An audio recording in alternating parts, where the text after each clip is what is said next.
Come here, got something for you. What is it? It's some tech news. Microsoft has announced Xbox Game Pass for PC. Like we need a pass to game. We could already do that, Microsoft. This is America. I expected you to correct me. Do you think we're in America right now? America somewhere. It's Rather than being a continuation of the same program for Xbox consoles, the PC version will be its own thing, allowing PC gamers to pay a subscription for access to over 100 curated games from over 75 publishers like Bethesda, Deep Silver, Devolver Digital, Sega, and of course, Xbox Game Studios. Now these are PC games, not Xbox games per se, although those things might be becoming more and more the same thing, because Microsoft also announced they'll be bringing more of their own games to Steam and other PC game stores, rather than keeping them confined to the Windows Store as universal Windows apps. Blech. Some analysts are saying this means Microsoft is largely giving up on their dream of having UWP be the future of apps. Well, it looks like UWP was a big whoopsie.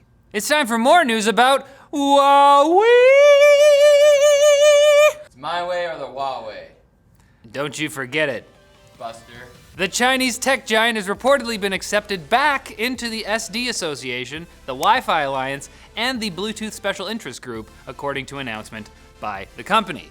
Huawei's Mate 20 Pro is also back on the list of devices eligible for the Android Q beta program, although it's unclear whether this is a permanent thing or just a result of the US ban being suspended for 90 days.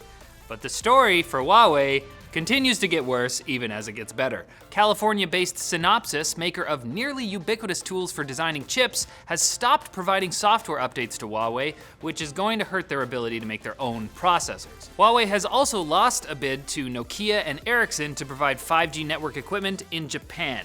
Now, China is busy planning how to respond to this whole scandal and has reportedly begun assembling a list of foreign companies that it deems unreliable entities, who would supposedly be restricted from doing business with Chinese companies, mirroring America's entity list. I know you are, but what am I? Yeah. What, you wanna list entities? We can list entities if that's what you're doing. You wanna list those entities to my face? We can list entities anytime, man.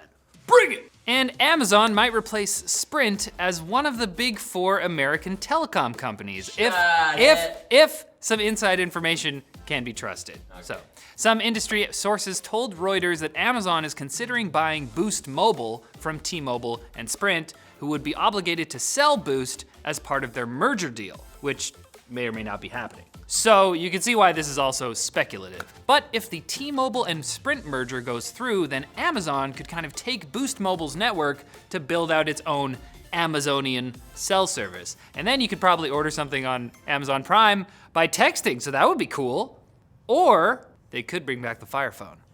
Now it's time for Quick Bits, brought to you by Private Internet Access. PIA supports a variety of VPN protocols and types of encryption and authentication, allowing you to dial in the exact level of privacy protection that you need. They've got apps for Windows, macOS, Android, iOS, Linux, and Google Chrome, with support for several other platforms coming soon. I didn't even know there were more platforms than that. You can connect up to 5 devices at the same time, and other features include DNS leak protection, IPv6 leak protection, and an internet kill switch, which will block all traffic if the VPN becomes disconnected unexpectedly. Check it out today at the link in the video description. Quick Bits! Remember a couple weeks ago when Microsoft made the unusual move of issuing an update for Windows XP and Server 2003 and 2008 in order to patch a vulnerability that could lead to a computer virus epidemic as bad as the WannaCry flaw? Yeah? Yeah, well, apparently 1 million people didn't think that was very important, and now Microsoft is pleading with users to patch their freaking PCs.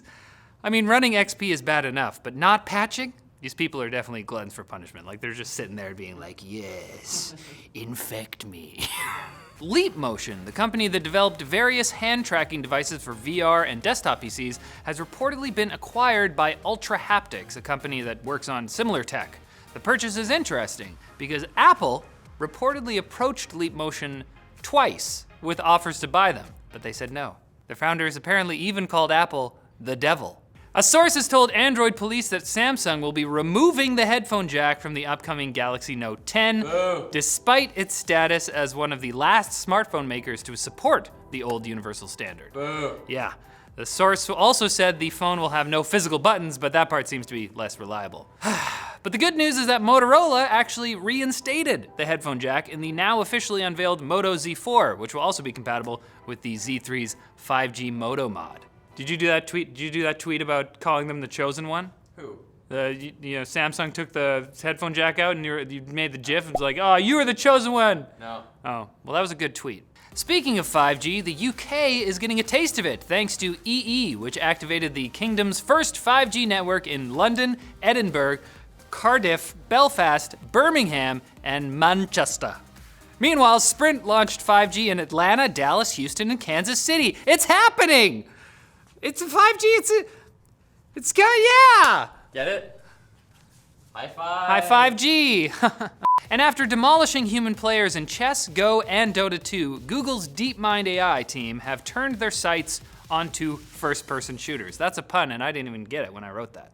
The team's latest AI, called FTW, taught itself to play Quake 3 Arena, and in tournaments with human players, it routinely beat experts at the game. A team of humans typically captured 16 fewer flags in Capture the Flag games than the bots. That's a lot of flags! Wow! The only time humans won was when they were teamed with a bot, and even then, they only won 5% of their matches.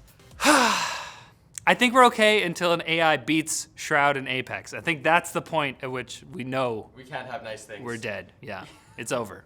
You know what is dead? My soul. Your soul? Oh, jeez.